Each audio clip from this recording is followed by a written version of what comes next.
Bonsoir à tous et bienvenue dans ce tout nouveau webinaire Foxstone sur le fonctionnement du crowdfunding immobilier et ses alternatives.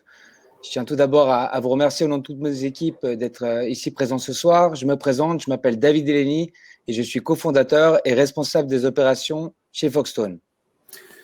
Bonsoir à tous, merci d'être présents. Je suis Hugo Rouast, responsable des relations investisseurs chez Foxstone. Bonsoir à tous également, merci aussi d'être présents ce soir. Pour ma part, c'est Nicolas Terrier, je suis responsable des transactions immobilières chez Foxstone.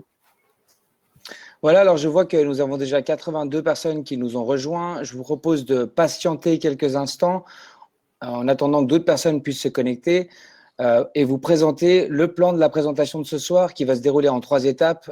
Je vais dans un premier temps vous faire une brève introduction, vous transmettre quelle est la vision qui se cache derrière Foxstone. Hugo prendra ensuite le relais et vous détaillera et vous expliquera de façon extrêmement détaillée comment fonctionne le crowdfunding immobilier. Et Nicolas conclura en vous détaillant et en vous expliquant l'alternative principale au crowdfunding immobilier, qui est l'investissement en PPE. Sachez que vous avez la possibilité de poser des questions tout au long de la présentation dans le chat qui apparaît sur la droite de votre écran. Nous tâcherons d'y répondre à la fin de la présentation pendant la session de questions-réponses qui durera environ 10-15 minutes. Nous allons également vous faire participer à des sondages pendant tout le long de la présentation qui apparaîtront également sur la droite de votre écran afin d'animer un peu le débat et de rendre ces présentations un peu plus interactives. Voilà, je vois qu'une vingtaine d'autres personnes nous ont rejoints. Je vous propose de démarrer cette présentation. Bienvenue à tous pour ce nouveau webinaire Foxstone. Donc, il est vrai que nous traversons actuellement une période qui est remplie d'incertitudes, une période un petit peu particulière, qui est riche en surprises et qui finalement nous donne très peu de visibilité quant à l'évolution de l'économie mondiale et l'évolution du marché immobilier. Face à cette situation, l'investisseur particulier se retrouve un petit peu perdu, car les opportunités d'investissement qui se présentent à lui ne lui correspondent pas forcément. Le marché des actions a perdu près de 30% sur le marché américain, même le marché européen, en l'espace de quelques semaines. On retrouve aujourd'hui sur certaines actions les valeurs du mois de février, mais c'est vrai que cette volatilité, eh bien, elle effraie un grand nombre d'investisseurs particuliers. Le marché des obligations, quant à lui, eh bien, est toujours à un taux qui est historiquement extrêmement bas, ce qui fait que le risque encouru par les investisseurs n'est plus du tout couvert en fait par les rendements qui sont proposés par cette classe d'actifs. Les comptes d'épargne, eux, ils n'ont pas bougé, les comptes bancaires non plus, ils proposent toujours des rendements qui sont proches de zéro. Et face à cette situation, eh bien, les investisseurs se retrouvent un petit peu perdus. L'investissement immobilier, par contre, eh bien, leur correspond parfaitement, de par son côté tangible, son côté compréhensible, et le fait que l'immobilier résidentiel, l'investissement immobilier, a toujours représenté un investissement long terme qui est créateur de valeur.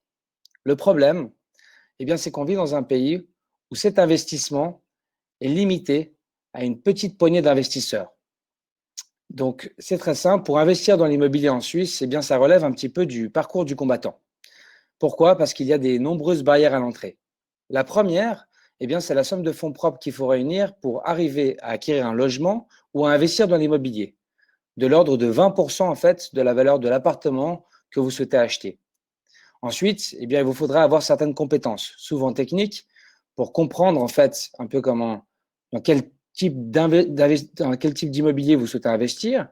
Et puis, souvent avoir aussi un peu de réseau, être conseillé par un courtier qui vous donnera accès à des opportunités qui sont très souvent hors marché. Et puis, il vous faudra du temps, beaucoup de temps pour rechercher, pour analyser et par la suite pour gérer votre bien immobilier. C'est dire à quel point c'est compliqué d'investir dans l'immobilier en Suisse. Et même quand tous ces éléments sont réunis, eh bien, il vous faudra encore arriver au bout d'un financement bancaire, tout ça dans un timing parfait pour finalement acquérir ce bien immobilier dont vous rêvez tant. C'est dire à quel point c'est compliqué. Donc, notre vision chez Foxstone, elle est extrêmement simple. La raison pour laquelle nous avons créé cette compagnie, c'est véritablement de démocratiser l'investissement immobilier pour la classe moyenne suisse, de le rendre plus accessible, de rassembler des investisseurs pour leur permettre d'acquérir ensemble ce qu'ils ont de la difficulté, voire l'impossibilité d'acquérir seuls. Donc, on rassemble des investisseurs qui partagent un intérêt commun, qui est d'investir dans l'immobilier, et on leur permet aujourd'hui de devenir copropriétaires d'immeubles de rendement à partir de 25 000 francs. 25 000 francs, eh bien, c'est 5 fois moins que les fonds propres requis pour acheter un appartement de 60 mètres carrés dans les 10 plus grandes villes de Suisse romande. Et notre but à terme est encore de pouvoir abaisser ce ticket d'entrée pour démocratiser encore plus l'investissement immobilier. Quand on souhaite faire un investissement immobilier, on doit interagir avec de nombreux acteurs, de nombreux interlocuteurs. Tout d'abord, avec un courtier qui nous recommande l'opportunité de pouvoir acquérir un bien, une régie par la suite pour pouvoir le gérer, et puis une banque qui va se positionner comme prestataire d'hypothèque, un avocat très souvent pour relire les contrats, et finalement un notaire pour aller au bout de son acquisition immobilière. Ces 5 interlocuteurs sont tous très importants pour mener à bien votre transaction. Notre vision était de les réunir autour d'une plateforme unique afin de faciliter les processus pour chacun d'entre eux, de rendre plus transparent l'accès à l'information et de rendre le processus plus efficient pour chaque contrepartie, ceci afin d'accélérer la transaction et l'acquisition pour l'acquéreur final, donc l'investisseur. Notre idée, c'est de digitaliser complètement l'investissement immobilier. Aujourd'hui, à travers une démarche qui est 100% digitale, vous pouvez en quelques clics consulter des opportunités d'investissement dans des immeubles de rendement partout en Suisse romande. Devenir copropriétaire de ces immeubles avec votre nom inscrit au registre foncier. En quelques clics, vous avez accès à l'intégralité de la documentation relative à l'immeuble, compte de gestion, état locatif, les différentes analyses qui ont été faites par des experts indépendants, des photos, des vidéos de l'immeuble. Tout est accessible sur notre plateforme. Et puis, vous avez la possibilité de prendre rendez-vous, comme par magie, avec un notaire en ligne, depuis votre téléphone portable ou votre ordinateur, sans même avoir à sortir de chez vous. Il s'occupera de certifier votre pièce d'identité et de légaliser votre signature, vous permettant ainsi de ne pas avoir à vous déplacer ou d'entreprendre des démarches hors démarche digitale. Et puis, la banque validera votre demande d'hypothèque directement depuis notre plateforme et vous pourrez ainsi devenir copropriétaire et finaliser votre investissement de façon 100% transparente et 100% digitale.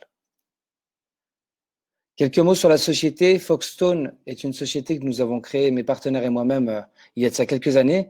C'est une société qui a été créée en 2016, mais qui a vu le jour d'un point de vue opérationnel en juin 2018. C'est vrai qu'on a eu beaucoup de chance, il en faut toujours quand on démarre une nouvelle société, c'est d'être des partenaires avec des compétences extrêmement complémentaires, d'avoir composé aujourd'hui une équipe de 15 collaborateurs avec des expertises dans des domaines extrêmement différents, dans le domaine de l'immobilier bien évidemment, dans le domaine de la technologie, de la stratégie commerciale et du marketing, et puis d'être entouré de partenaires institutionnels, dont la Vaudoise Assurance qui est accrue dans notre société et qui est actionnaire de notre capital depuis nos débuts, qui nous a aidé bien évidemment à structurer ce nouveau modèle d'investissement et par la suite à l'exécuter. Aujourd'hui, Foxstone, c'est près de 8000 utilisateurs inscrits, c'est 53 millions de volumes de transactions déjà réalisés et 13 immeubles vendus en crowdfunding immobilier. 13 immeubles vendus dans plusieurs cantons de Suisse romande. Des immeubles qui ont réuni plus de 300 copropriétaires de 12 cantons différents, âgés de 4 à 94 ans. Vous l'avez bien entendu, 4 ans, ce n'est pas un problème de micro, c'est un papa qui a pu acheter une part de copropriété. C'est une façon pour lui d'épargner pour ses enfants et assurer sa succession. Et 94 ans, eh bien, c'est un retraité qui aujourd'hui n'a pas la possibilité d'investir dans l'immobilier et qui a pu le faire grâce au crowdfunding immobilier afin de générer une rente additionnelle qu'il perçoit chaque trimestre sur son compte bancaire. Voilà, je vous remercie pour votre attention. J'arrive au bout de mon introduction et afin de terminer cette introduction, je vous propose de découvrir une vidéo de présentation d'un immeuble que nous proposons actuellement et pour lequel il reste uniquement 2 parts à vendre à Montreux, dans le canton de Vaud.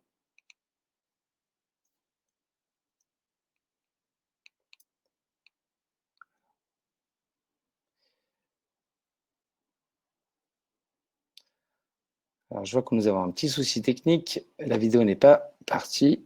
Voilà, excusez-moi.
Voilà, j'arrive au bout de mon introduction. Je vous propose à présent de laisser la parole à Hugo Rouast, qui est en charge de toutes les relations investisseurs, qui va vous présenter le fonctionnement du crowdfunding immobilier. Merci.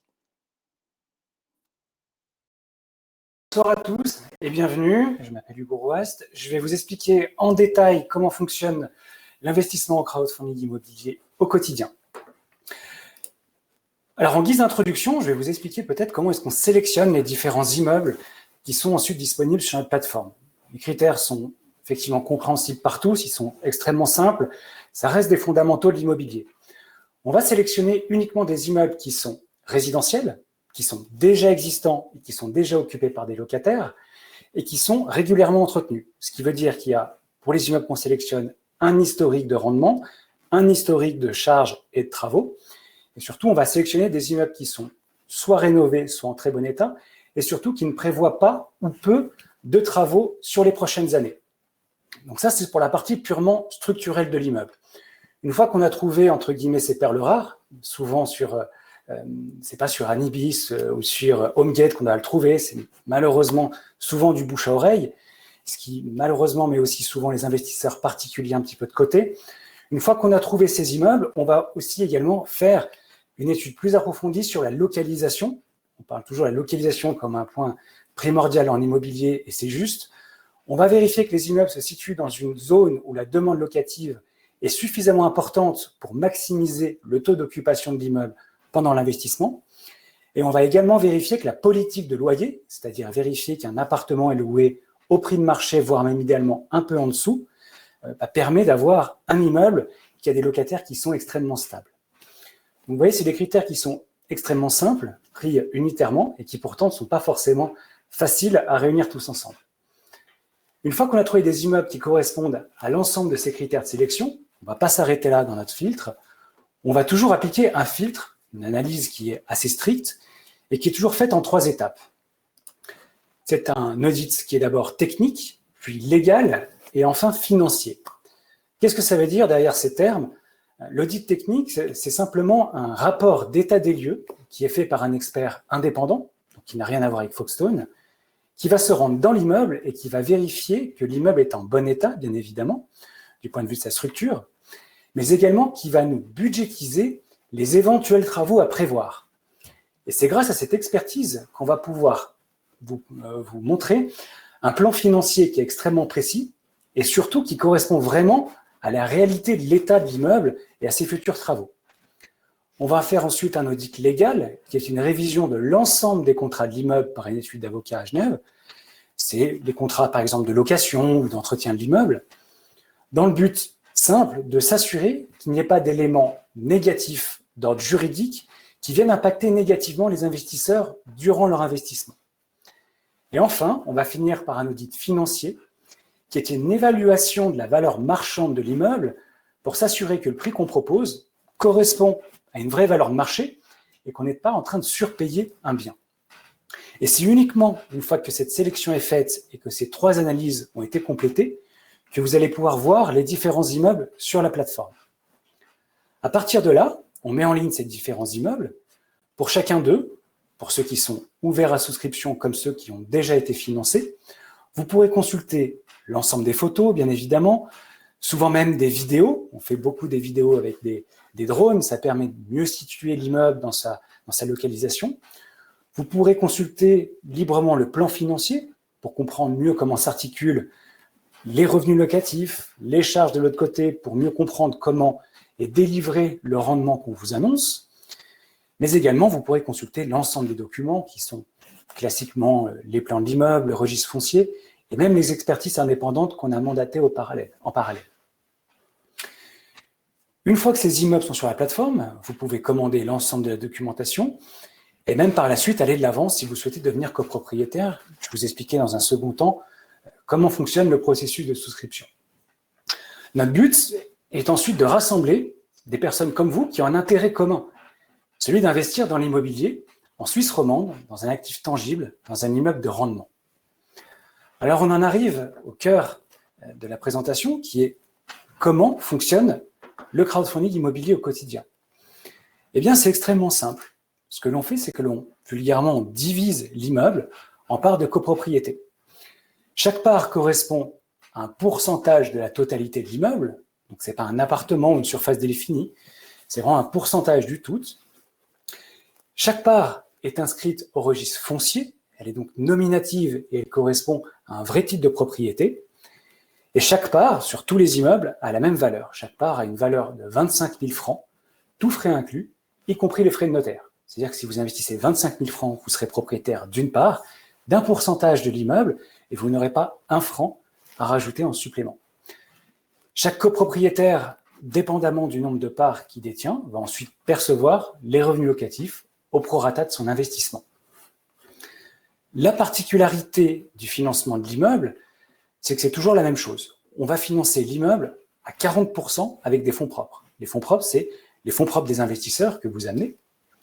Et en parallèle, on va négocier avec des prestataires d'hypothèques, avec des banques, une hypothèque nécessaire, mais complémentaire au financement de l'immeuble. Donc cette hypothèque, elle représente toujours à peu près 60% de la valeur de l'immeuble, plus ou moins de 3% à chaque fois.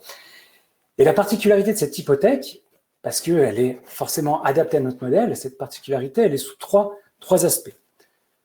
Premièrement, les taux aujourd'hui sont extrêmement bas. Donc pour donner plus de visibilité aux copropriétaires investisseurs, on va premièrement fixer les taux sur une durée qui est variable, qui peut être entre 7 et 10 ans. Ça dépend un peu des conditions qu'on arrive à avoir auprès des banques. Donc on fixe les taux.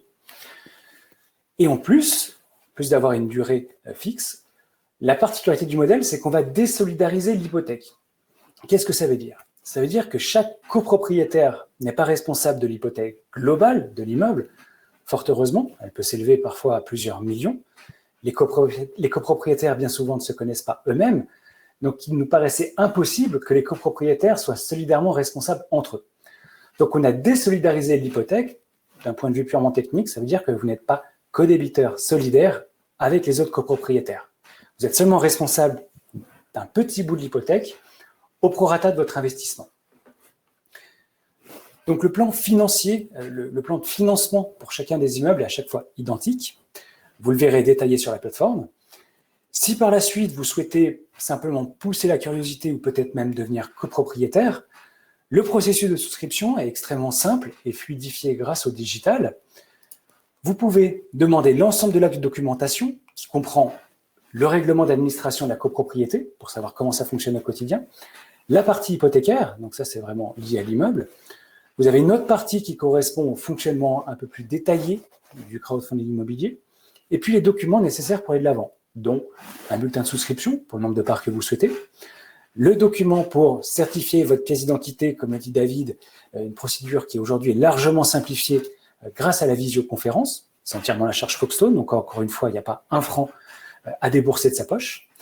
Vous renvoyez les documents en version papier, on récupère l'ensemble des documents et des fonds, et une fois qu'on arrive à 100% des copropriétaires, on procède à l'acquisition de l'immeuble au nom des copropriétaires.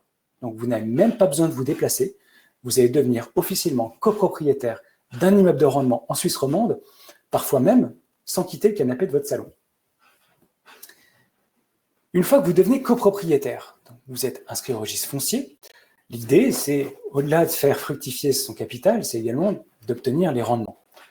Alors comment ça fonctionne les rendements? Comment ça fonctionne la gestion d'un bien immobilier en crowdfunding?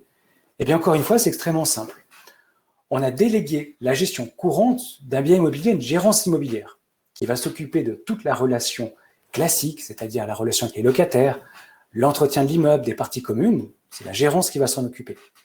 Foxstone va être le deuxième niveau de gestion, c'est-à-dire que Foxstone reste techniquement administrateur de la copropriété, c'est-à-dire qu'on va premièrement superviser le travail de la gérance, bien qu'on lui laisse une certaine autonomie, et on va prendre les décisions un peu plus stratégiques. Je vous donne deux exemples. C'est par exemple les décisions qui sont relatives à la rénovation d'un appartement, est-ce qu'il faut faire un petit rafraîchissement entre deux locataires, et la décision qui est liée à la politique de loyer. Comme je vous l'ai dit, on fait attention que les loyers correspondent à une valeur de marché pour que les appartements restent attractifs. Donc on s'occupe de vérifier entre deux locataires que les loyers correspondent toujours à cette valeur de marché. Et au sommet de la pyramide, en dernière étape, eh bien c'est vous. En tant que copropriétaire, vous avez la possibilité de participer aux décisions majeures de la copropriété. Ça se fait à travers une assemblée générale annuelle qui a la particularité de se tenir en ligne. Donc, vous n'avez même plus besoin de vous déplacer, de prendre des jours de congé pour participer aux assemblées qui sont traditionnellement, malheureusement, fastidieuses, où c'est assez difficile de se mettre d'accord. Dans notre exemple, dans notre modèle, il n'y a que des copropriétaires investisseurs, donc qui ne résident pas dans l'immeuble, ce qui permet largement d'aligner les intérêts et de fluidifier le processus de décision au sein de la copropriété. Le deuxième point, au-delà de la décision, des décisions majeures de la copropriété, c'est comment sont articulés les rendements, à quoi vous pouvez vous attendre. Dans un immeuble en copropriété, vous pouvez vous attendre, en fonction de la localisation de l'immeuble et de sa typologie, à un rendement distribué entre 4 et 6%. 4 et 6% du montant que vous avez investi. On parle ici en rendement net, c'est-à-dire que toutes les charges ont préalablement été déduites.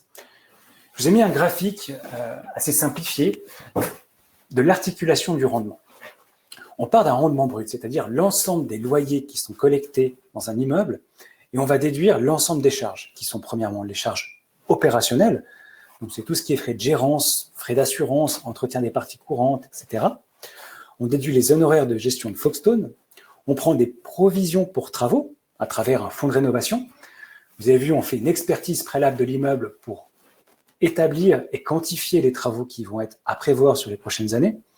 C'est assez facile de savoir quand une chaudière ou un ascenseur arrive à bout de course, donc on peut prévoir en amont dans la trésorerie, et on va le déduire du rendement, c'est-à-dire que ça va déjà être constitué sur un compte à part, ce qu'on appelle un fonds de rénovation. On va payer l'impôt foncier, on va rembourser l'intérêt hypothécaire fixe à la banque, et en fonction de la typologie de l'immeuble et de son historique, on va prendre une prévision de vacances locatives, c'est-à-dire qu'on ne va pas forcément se baser sur 100% des revenus locatifs, on va se baser entre 95 et 98% des revenus, parce qu'il y a toujours un petit turnover dans les immeubles. Une fois qu'on a déduit 100, on arrive à ces fameux 4 ou 6% qui sont donc les revenus nets distribués sur votre compte bancaire de votre choix, et ils sont distribués à un rythme qui est trimestriel. Il vous restera donc uniquement la partie imposition. Malheureusement, elle sera due à chaque fois. Rassurez-vous, c'est une partie qui est extrêmement simple. Vous allez être imposé sur 2 volets principaux. Premièrement, c'est l'impôt sur le revenu. Les revenus que vous allez toucher sont des revenus de source foncière. C'est comme si vous aviez un appartement que vous avez mis en location. Donc, une fois le jeu des différentes charges qui sont parfois déductibles, vous allez basiquement ajouter les revenus que vous allez percevoir à l'ensemble de vos revenus globaux en fonction de votre tranche d'impôt. C'est le premier volet. Le second, c'est l'impôt sur la fortune. La valeur de votre investissement va être à déclarer en tant qu'investissement immobilier, donc qui va être déclaré dans votre fortune globale en tant qu'investissement immobilier. Rassurez-vous, bien que ce soit simple, on ne vous laisse pas perdu dans la nature, on vous envoie des rapports trimestriels et un rapport annuel accompagné d'un guide fiscal pour vous aider à faire vos déclarations d'impôt. Vous allez retrouver l'ensemble des revenus bruts, des charges et des revenus nets perçus dans l'immeuble au prorata de votre investissement, la valeur nette fiscale établie par le canton lorsqu'elle est existante, ou alors une estimation pour vous aider à remplir vos déclarations sur l'impôt sur les revenus. On vous envoie tout ça par email, mais sachez également que tous les documents, que ce soit les documents de souscription, les rapports de gestion trimestriels ou annuels, sont disponibles en tout temps directement sur votre espace Foxtone. C'est même sur cet espace que vous pourrez faire les différentes votations en fin d'année à travers l'Assemblée générale. La particularité de cette Assemblée générale annuelle, au-delà du fait qu'elle se tienne en ligne, c'est que c'est une assemblée qu'on appelle désynchronisée. C'est-à-dire que vous n'avez pas besoin d'être tous là connectés à la même heure comme un webinar pour faire vos votations. Vous avez un laps de temps pendant lequel vous pouvez consulter les votations qui vont être faites, proposer éventuellement vos questions ou vos votations à l'Assemblée et faire les votes. Une fois que vous avez fait les différentes votations, vous allez recevoir classiquement le procès-verbal de l'Assemblée et vous pourrez conserver une copie de tout ça. Les votations sont bien évidemment sécurisées sur notre plateforme. Maintenant que vous êtes fièrement copropriétaire d'un immeuble de rendement, que vous avez perçu vos revenus locatifs, que vous êtes incollable sur le crowdfunding immobilier, eh bien, il peut toujours arriver des moments où vous avez besoin de réorganiser votre patrimoine et parfois même de revendre vos parts. L'avantage avec Foxtone, c'est que vous pouvez revendre la totalité si vous le souhaitez, mais également seulement une partie de vos parts. Il y a une certaine flexibilité qui est apportée dans le modèle.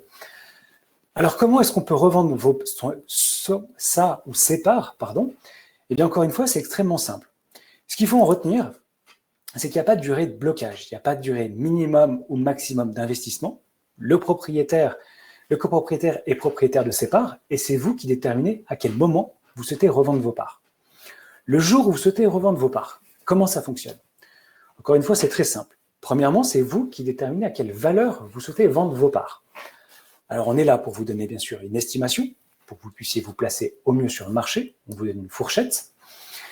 Et une fois que vous avez déterminé la valeur à laquelle vous souhaitez vendre vos parts, nous, on s'occupe, avec Foxstone, de trouver une personne qui va vous racheter vos parts. Donc, on va traditionnellement proposer cette part en vente aux copropriétaires du même immeuble qui ont un droit d'achat prioritaire pendant quelques jours. Ensuite, on a, sur les différents immeubles qu'on a financés, des listes d'attente. Ça peut aller d'une quinzaine jusqu'à pas loin de 50 personnes sur un même immeuble. Des personnes qui sont en attente qu'un copropriétaire remette ses parts en vente. Et plus largement, aujourd'hui, un peu plus de 8000 personnes déjà inscrites sur notre plateforme. Donc, Foxstone s'occupe de retrouver un acquéreur et de faire la transaction de la personne qui va vous racheter vos parts et vous remplacer au sein de la copropriété. Il n'y a pas de frais pour la personne qui vend ses parts, c'est le nouvel acquéreur qui va vous racheter vos parts et payer ses frais d'acquisition, traditionnellement inscription au registre foncier, en supplément. J'espère que ça vous aura donné, pour les plus néophytes d'entre vous, une première vision du crowdfunding immobilier. Pour les plus experts, ça vous aura peut-être permis de rentrer un peu plus en détail sur le fonctionnement. Si vous êtes là ce soir, c'est que le crowdfunding immobilier vous intéresse, bien évidemment, mais peut-être l'investissement immobilier au sens large. Aujourd'hui, le crowdfunding est une des possibilités d'investissement, mais ce n'est pas la seule. Il existe pas mal d'autres alternatives, des plus modernes aux plus traditionnelles. Et pour ça, je vais laisser la parole à Nicolas Terrier, qui fera une joie de vous présenter les différentes alternatives dans l'investissement immobilier aujourd'hui. Merci de votre écoute. J'ai essayé de faire le plus bref possible. Si jamais vous voulez, avec grand plaisir, rentrer dans les détails, il y a une session de questions-réponses qui est dédiée à cela à la fin du webinaire. N'hésitez pas à poser vos questions sur le chat qui est sur la droite de votre écran et on y répondra avec grand plaisir dans quelques minutes. Merci à vous, à tout à l'heure.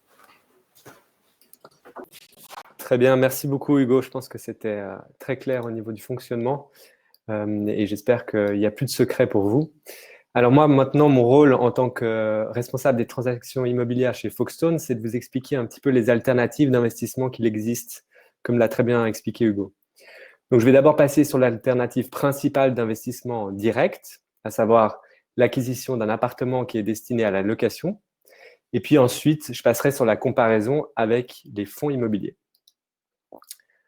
Alors, lorsque vous achetez un appartement pour faire du rendement, vous allez, dans la majorité des cas, acheter votre appartement sous un régime ce qu'on appelle propriété par étage, aussi appelé PPE. Donc la PPE, qu'est-ce que c'est? En fait, concrètement, ça signifie que vous allez acheter une fraction de l'immeuble, mais à la différence avec le crowdfunding, c'est que cette fraction vous donne un droit d'usage sur une partie déterminée de l'immeuble, donc à savoir votre appartement. On a fait l'approche pour essayer d'estimer combien il fallait débourser pour acheter un appartement en Suisse romande.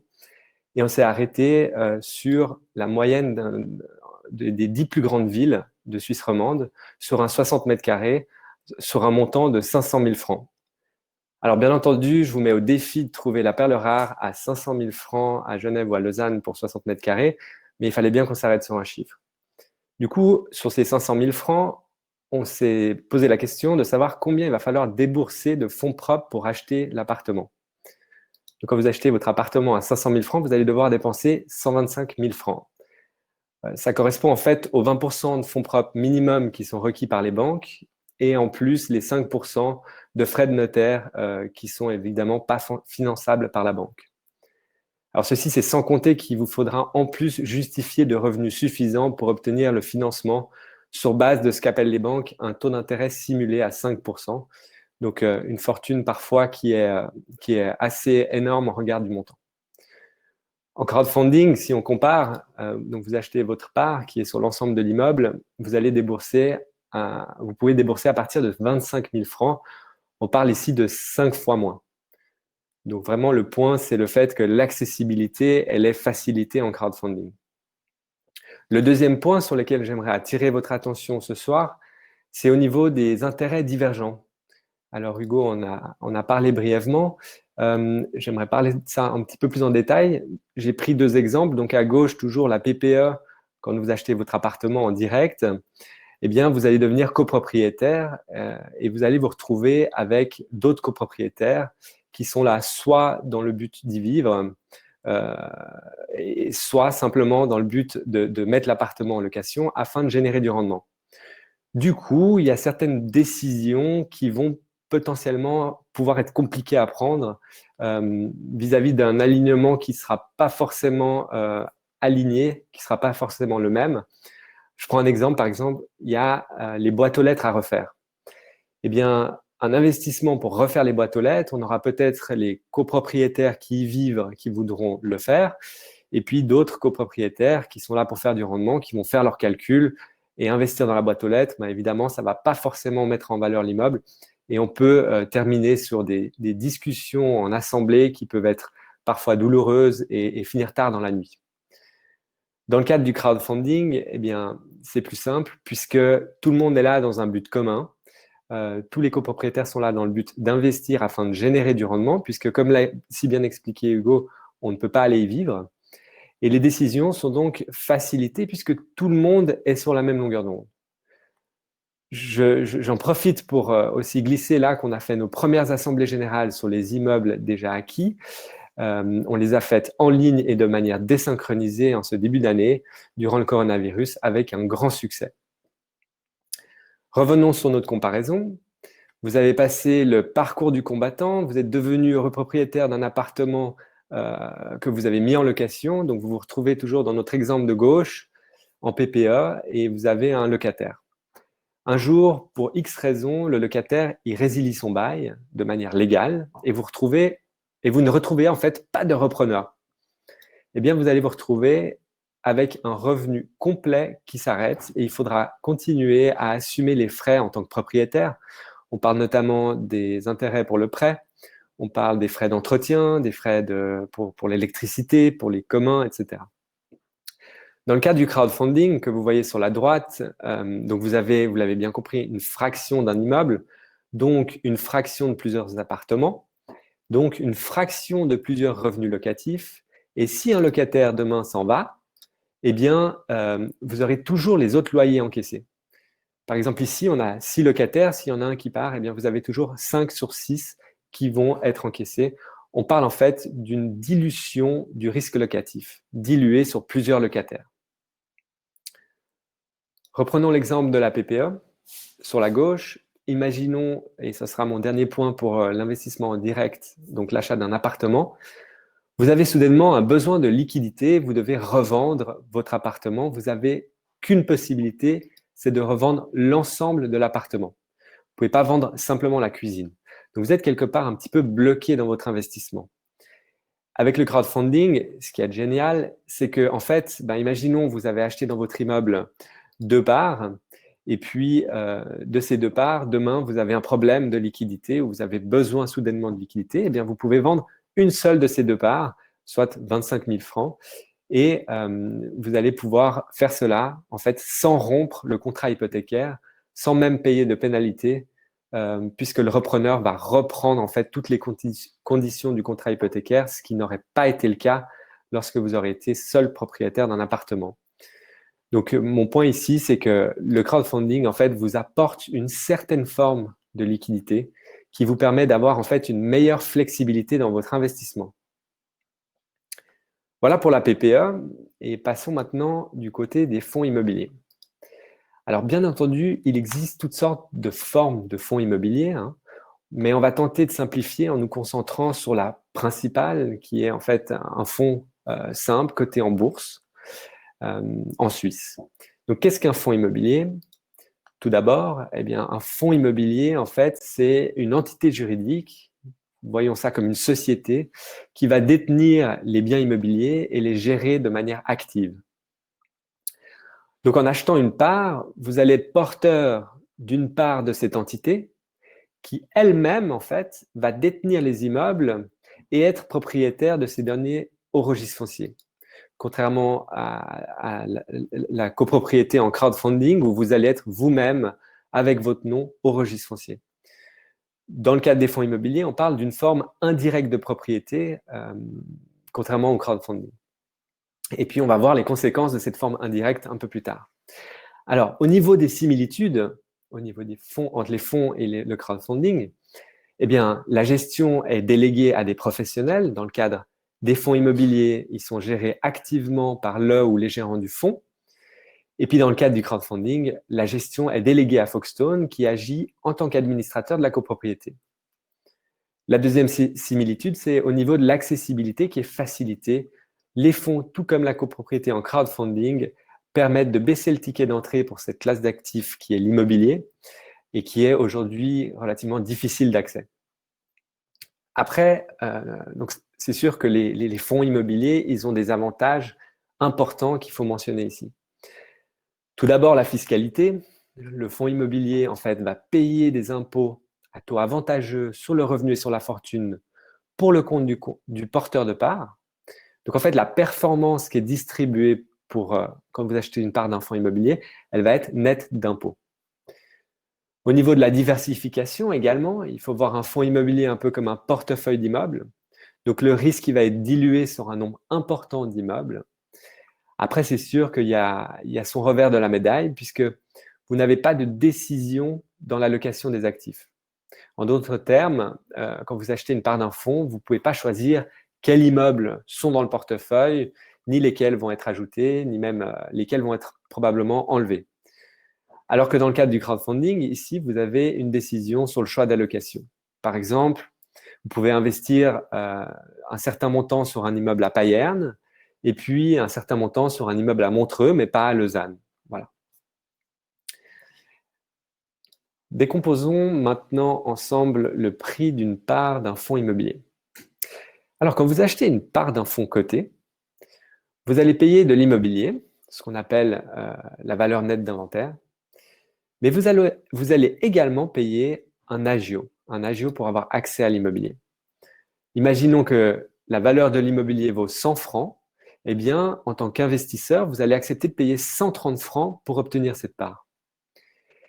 Cet agio, en fait, c'est réellement la différence entre le cours boursier auquel les parts sont échangées et la valeur des biens immobiliers sous-jacents. Il faut voir un petit peu ça comme une prime que les investisseurs payent. Cette prime fluctue, on le verra après comment, et cette prime, elle est expliquée, mais surtout influencée par plusieurs paramètres. Elle est influencée par la diversification, comme j'ai expliqué avant. Elle est influencée par l'impôt latent sur la liquidation du fonds, puisqu'on part du principe que le fonds immobilier va rester à jamais. Elle est également influencée sur le fait que les parts sont extrêmement liquides, puisqu'elles s'échangent sur le marché boursier en un clic. Et finalement, sur l'intérêt que le marché a à un instant précis pour cette classe d'actifs qui est l'immobilier. Du coup, plus cette prime, en fait, cet agio va être élevé, plus le fonds va être vu quelque part comme attrayant. Je reviens juste un court instant sur ce troisième point qui est la liquidité. J'aimerais juste ajouter que cette liquidité, en fait, engendre une certaine volatilité du cours boursier des fonds immobiliers. Cette liquidité, amenée avant comme un avantage des fonds immobiliers, est également en partie responsable de la corrélation entre les fonds immobiliers et les marchés boursiers. On va voir juste après un exemple parlant de ce que je viens de dire. Je vous ai mis ici l'évolution de l'agio moyen, donc cette prime, pondérée des 10 plus grands fonds immobiliers en Suisse sur 10 ans de 2010 environ à 2018. Et on voit que cette prime que les investisseurs sont prêts à payer a oscillé entre 10 et 35%. Alors, c'est 10 à 35% du prix de la part. Hein. Donc, ces parts s'échangent sur le marché boursier et puis cet agio fluctue au fil du temps.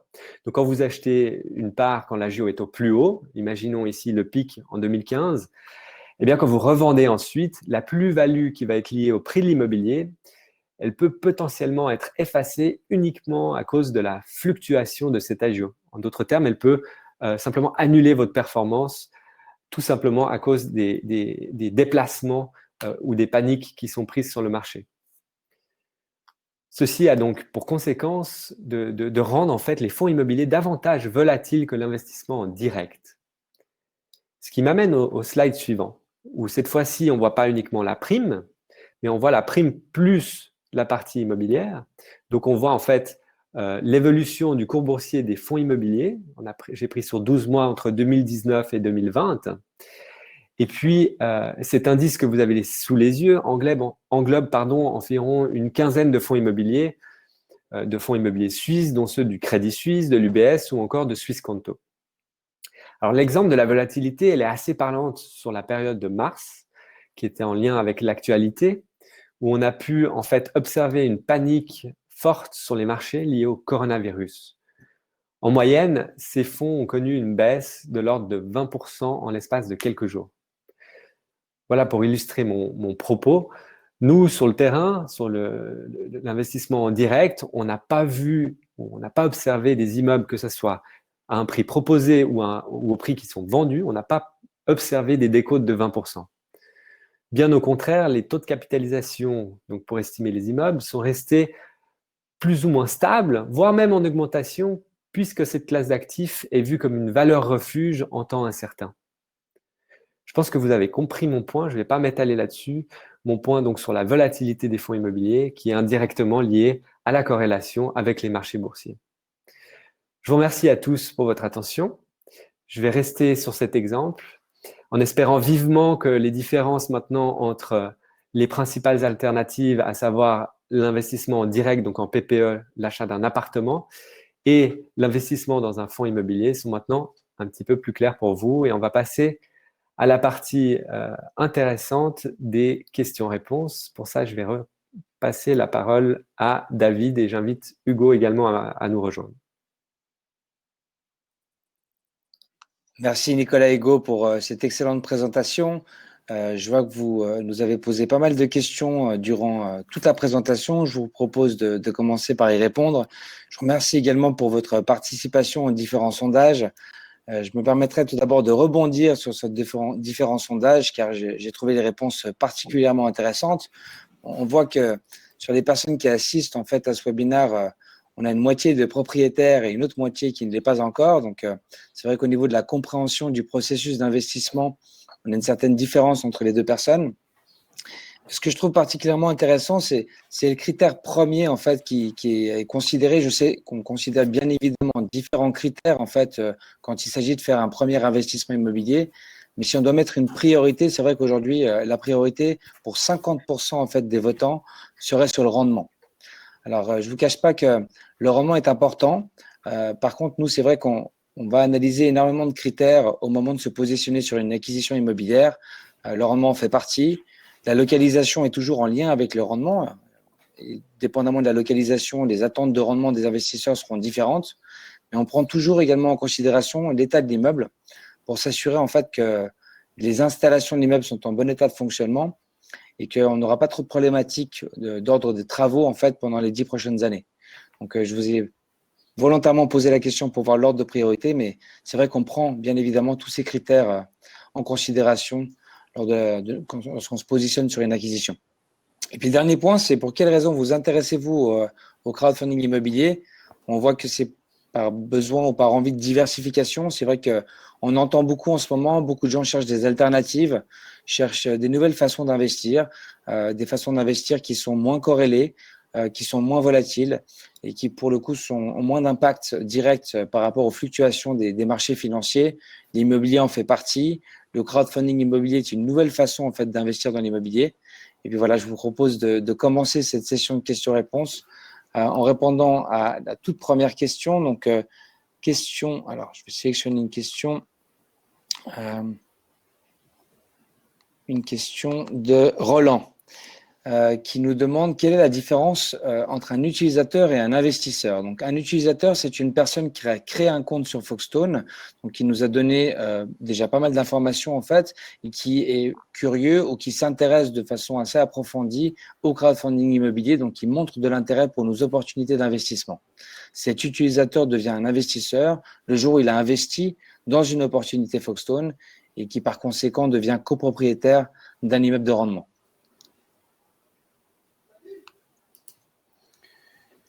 Une question parmi les nombreuses questions que nous a posées Iris, merci pour vos questions, qui nous demande plus largement les commissions de vente. C'est une question qui est assez récurrente parmi celles qui ont été posées.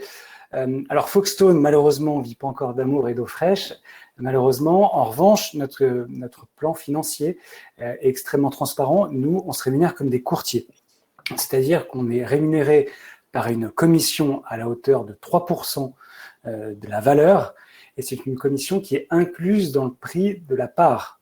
Le prix de la part à 25 000 francs. C'est-à-dire que vous n'aurez pas à la rajouter en supplément.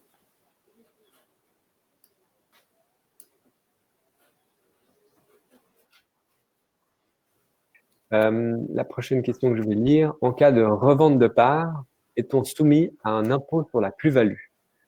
Alors, effectivement, vu qu'on est dans un investissement en direct, si vous faites une plus-value, donc ça veut dire que vous achetez à un moment T et que vous revendez ensuite à un montant plus élevé, vous faites une plus-value, vous allez être effectivement imposé sur cette plus-value qui est dégressive dépendamment du canton dans lequel l'immeuble se trouve. Et dépendamment, bien entendu, de la durée de détention de l'immeuble. Donc, si vous achetez, par exemple, après 2 ans, vous allez payer un certain montant sur cette plus-value. Et puis, après 10 ans, eh bien, ce montant sur la plus-value va diminuer fortement. Maintenant, il y a une certaine chance, entre guillemets, c'est qu'on peut déduire certains aspects de la plus-value. On peut déduire fiscalement certains aspects comme les frais de notaire ou de courtage. On peut les déduire de la plus-value, ce qui permet de pouvoir conserver tout de même un taux intéressant. Voilà. Question de Loïc, est-ce toujours la même régie qui gère les immeubles? Qui est-ce? Alors, nous n'avons pas de contrat d'exclusivité avec une régie en particulier. On travaille avec plusieurs régies qui ont des agences un peu partout en Suisse romande.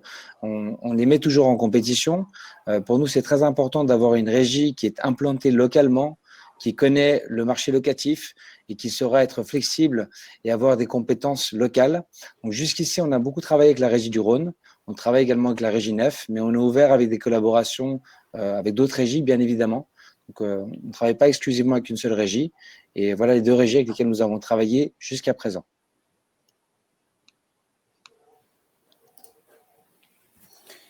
Iris encore qui nous demande, est-ce qu'il y a une pénalité pour l'hypothèque en cas de vente? Alors, c'est une réponse en 2 temps, parce qu'il y a 2 possibilités de vente.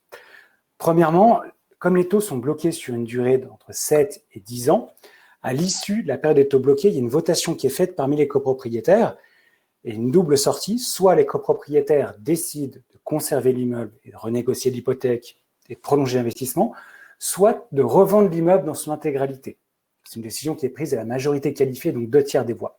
Si l'immeuble est vendu à ce moment-là, vu qu'on est à la fin de la période d'hypothèque, forcément, il n'y a pas de pénalité. Si vous souhaitez revendre votre part pendant cette durée, c'est la personne qui va racheter votre part qui va reprendre l'hypothèque. On va simplement enlever votre nom et remplacer par le nouveau copropriétaire. C'est un des avantages d'avoir l'hypothèque désolidarisée. Donc, il n'y a pas de pénalité sur l'hypothèque en cas de revente individuelle de part. Merci Hugo. Ensuite, prochaine question de Jean. Quels sont les risques pour les investisseurs si Folkestone fait faillite? Alors, effectivement, on a pensé aussi à ce scénario, bien qu'on espère qu'il n'arrivera pas. C'est que si Folkestone un jour fait faillite, Folkestone ne fait pas, par exemple, la gestion courante de l'immeuble, il est simplement administrateur. Donc, si Folkestone disparaît, pour vous, la copropriété reste telle qu'elle, et en fait, un autre tiers va reprendre le rôle d'administrateur de la copropriété. Donc, en aucun cas, vous serez impacté si Folkestone fait faillite sur ces points-là. Question de Roland, quel était en moyenne le délai qu'il vous a fallu pour financer l'acquisition des immeubles déjà bouclés? Donc, il est sûr qu'au départ, quand on a démarré, eh bien, pas grand monde connaissait ou comprenait en fait le fonctionnement du crowdfunding immobilier. Donc, les premiers immeubles ont mis plusieurs mois à être financés. Le dernier immeuble en date, qui est un immeuble que nous avons lancé au centre-ville de Payerne, d'une valeur d'un peu plus de 6 millions, eh bien, on a eu des demandes d'investissement pour 3 fois le montant qui était disponible en moins d'une journée.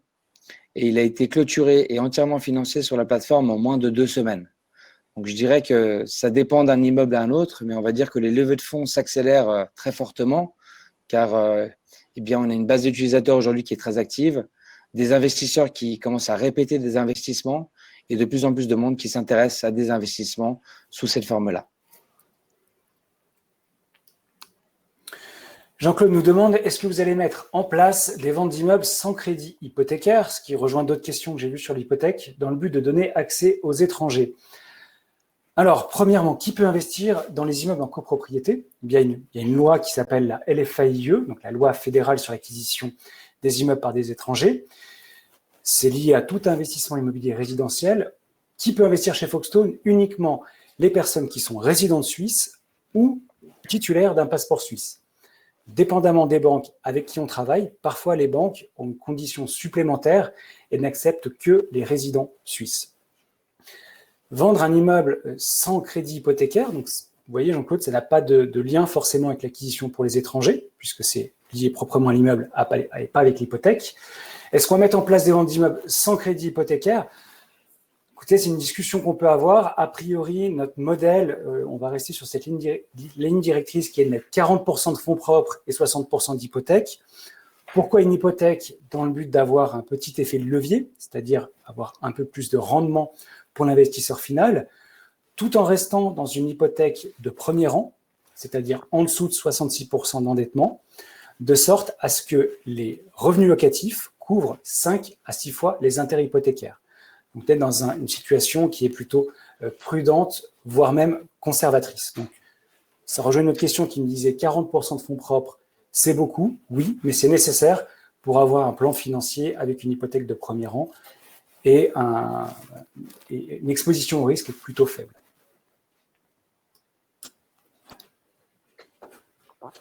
Loïc, pour poursuivre, qui demande, et en cas de revente de part, pas de commission, eh bien effectivement, lorsque vous revendez la part, vous n'êtes pas commissionné par Folkestone, puisque Folkestone se rémunère lors de l'acquisition.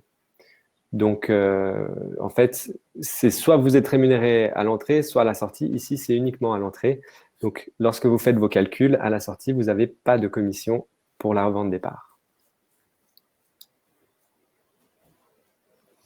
Nouvelle question, faut-il ajouter des sommes d'argent en cas de gros travaux, façade, toiture, ou est-ce déduit du rendement?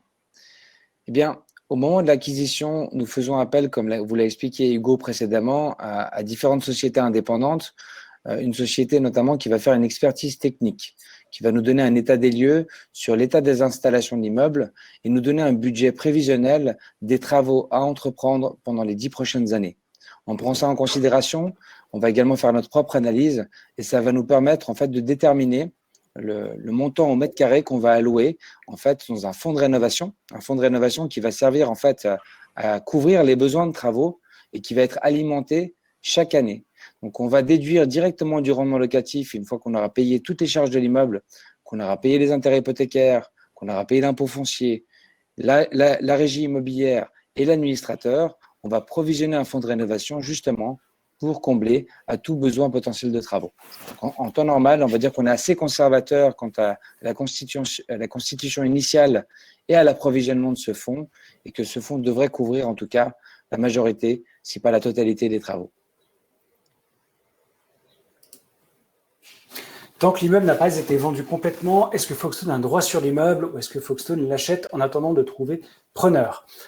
Alors, Folkestone ne devient pas propriétaire des immeubles, puisque c'est uniquement les copropriétaires qui le sont, avec inscription au registre foncier. Ce que Folkestone fait quand il y a un immeuble qui est sur la plateforme, c'est que nous mettons en place certaines garanties avec le vendeur pour s'assurer qu'il reste sur la plateforme et qu'il soit destiné aux copropriétaires.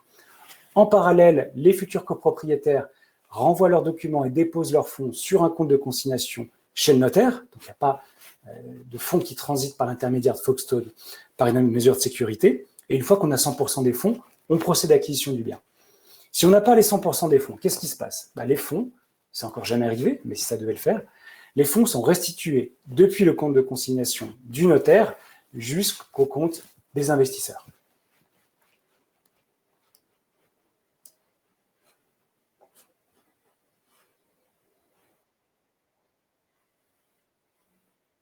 des mauvaises surprises, comme par exemple un rendement inférieur aux prévisions.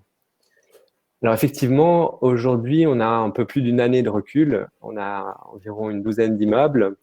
Et puis, on a mis en place des garde-fous avec tout ce qu'on a expliqué, la prévision perte sur loyer, donc la prévision pour la vacance.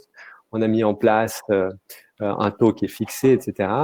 Et sur les 12 immeubles, il y en a 11 qui sont dans le rendement pour l'instant. Après, il y en a certains, ça fait peu de temps, donc c'est un peu difficile de se prononcer. Mais on en a 11 qui sont dans le rendement. On en a un en toute transparence qui, malheureusement, est un petit peu en dessous et qui est expliqué à cause du coronavirus, puisque début mars, malheureusement, c'est au moment où le locataire est sorti. Et avec les démarches, ça a été un peu compliqué de pouvoir effectuer les travaux et relouer. Donc, ça a créé une situation inattendue. Voilà, c'est quand même le risque par rapport à l'investissement immobilier. Il y a quand même un risque, c'est effectivement que le rendement ne soit pas atteint. Mais on a ces garde-fous, on a cette dilution du risque locatif sur plusieurs locataires, contrairement à si vous achetez un appartement seul, avec un seul locataire. Donc voilà pour la réponse là-dessus. Comment s'assurer de l'exactitude des informations fournies par Foxstone et que l'immeuble est un bon investissement? L'ensemble des informations qui sont présentées par Foxstone sont jointes avec de la documentation relative à l'immeuble. Quand on annonce un rendement locatif, eh bien, on donne accès à un état locatif actuel de l'immeuble, ou en tout cas un état locatif qui est proche en fait de la date d'acquisition de l'immeuble. Quand on parle des charges, on fait en général une moyenne en fait des charges opérationnelles de l'immeuble sur les 5 dernières années. Quand on présente par exemple des perspectives quant aux travaux, eh bien, on fait intervenir un expert indépendant auquel vous avez accès en fait, et l'étude en fait qui a été réalisée par cet expert est accessible librement sur la plateforme. Toutes les études en fait qui sont mandatées, que ce soit des audits financiers, des audits légaux ou des audits d'ordre technique qui sont faits par Foxstone ou par des sociétés tierces, sont accessibles en toute transparence. C'est vraiment la vocation qui se cache derrière Foxstone, c'est apporter en fait un degré d'analyse de qualité institutionnelle à un particulier de la classe moyenne, et je dirais se rendre aussi disponible pour faciliter la compréhension de ces documents. Donc en temps normal, que ce soit au niveau du plan financier ou de n'importe quelle information qui est présentée sur la plateforme, elle est toujours confirmée par de la documentation, par écrit, soit par une tierce partie, soit par la régie, soit par des documents qui sont produits spécifiquement par rapport à cet investissement. Comment est organisée la revente des parts sur votre plateforme? Alors, compte tenu de l'âge relativement jeune de la société, pour le moment, les reventes se font au cas par cas, donc il n'y a pas une partie visible à proprement parler de revente sur le second marché. Néanmoins, depuis le début de l'année, c'est pas loin d'une trentaine de parts que nous avons échangées sur le second marché, et ça se passe toujours de la manière suivante. Premièrement, c'est le copropriétaire qui décide de la valeur à laquelle il souhaite vendre ses parts. Donc, on fournit une estimation qui prend en compte l'évolution de la valeur de l'immeuble depuis le moment de l'acquisition, donc la valeur de la part, la partie également qui a été déposée sur le fonds de rénovation, parce que vous restez copropriétaire, donc vous restez propriétaire de cette partie du fonds, donc on l'ajoute à la valeur de votre part, on a une fourchette, et ensuite, ça se passe toujours en 3 étapes.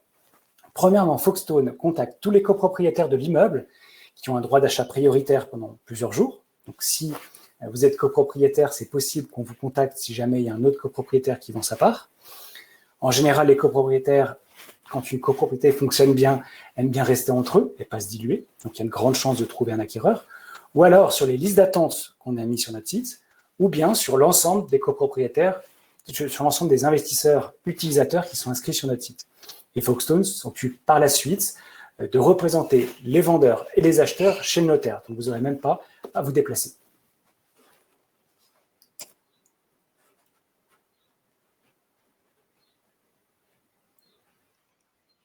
Une question. On a beaucoup de questions, ça fait plaisir.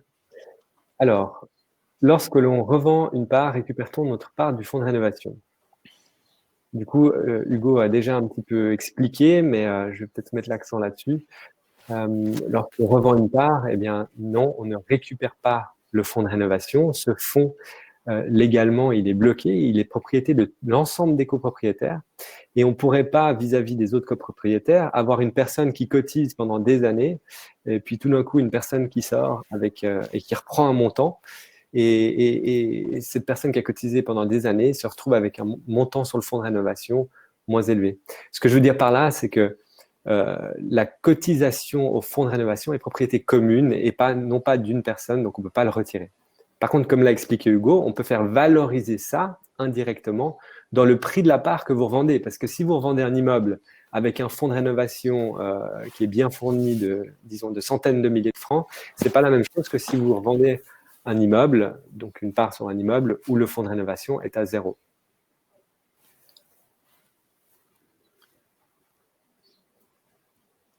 Question de Grégoire, des nouveaux projets seront-ils publiés prochainement? Alors oui, nous allons avoir des projets prochainement sur la plateforme. Nous avons toujours une vingtaine de projets qui sont en cours d'analyse, qui sont en cours d'étude de façon simultanée par l'ensemble des équipes qui gèrent toute la partie analyse et la partie transaction. Nous aurons des nouveaux projets dans les 2 prochaines semaines sur la plateforme, principalement des projets dans le canton de Vaud, qui est le canton sur lequel on se focalise et sur lequel on concentre nos efforts, car on voit dans le canton de Vaud, dans le canton de Fribourg, énormément d'opportunités en ce moment. Donc, on aura des projets très prochainement sur la plateforme. Pour l'avenir, envisagez-vous de financer aussi des projets en réalisation constructible actuelle ou que les objets déjà existants et loués?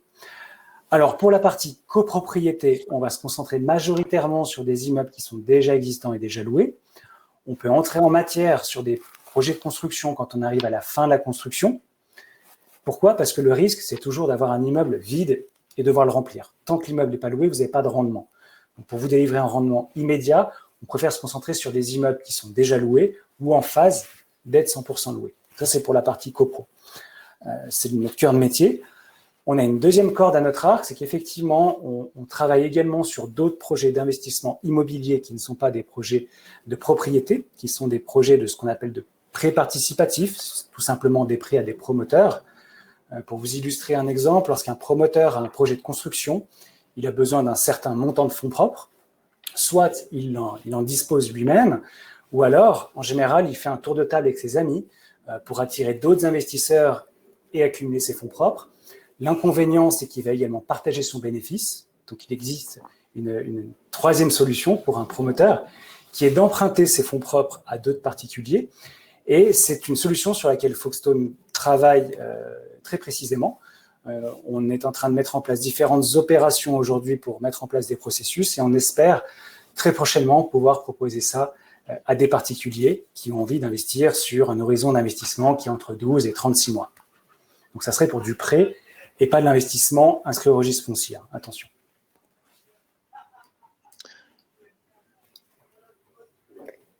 Si on revient sur la copropriété en crowdfunding, est-il possible de céder des parts dans le cadre d'un héritage ou d'une succession, par exemple? Si oui, quelles sont les conditions? C'est une très bonne question. Effectivement, dans le cadre d'un héritage, donc dans le cadre d'une succession, comme vous êtes propriétaire, enfin le défunt était propriétaire au registre foncier de la part, eh bien c'est la succession qui va en bénéficier. Après, donc ça veut dire qu'elle passe dans la succession. Par contre, il y a effectivement des conditions qui sont requises notamment par la banque. Par exemple, le bénéficiaire de la succession ne peut pas être, entre guillemets, ne peut pas être quelqu'un qui est US person, par exemple, ou qui fait que pour X raisons, la banque ne va pas l'accepter en tant que repreneur. Le pire des cas, si ça arrive, eh bien, c'est simplement de revendre la part et puis ensuite eh bien, de faire passer dans la succession le fruit de la part, donc l'argent lié à la vente, plutôt que la part. Et en fait, entre deux, on va retrouver une sorte d'entité juridique intermédiaire pour les banques, le temps de trouver la solution, donc que la succession soit terminée. Donc, c'est tout à fait prévu dans la pratique. Merci Hugo, merci Nicolas, merci à tous d'être venus aussi nombreux pour assister au dernier webinaire en fait de la saison. Les prochains auront lieu au début du mois de septembre. Comme vous le savez probablement, nous organisons des webinaires avec des thématiques assez différentes. Celle-ci était axée sur l'investissement en crowdfunding immobilier, sur son fonctionnement, sur le comparaison avec différentes alternatives.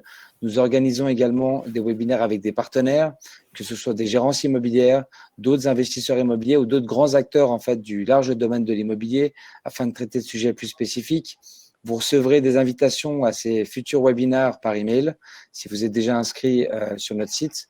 Je vous propose d'avoir la possibilité de télécharger en fait la présentation que nous avons faite ce soir. Vous avez un lien qui apparaît sur la droite de votre écran.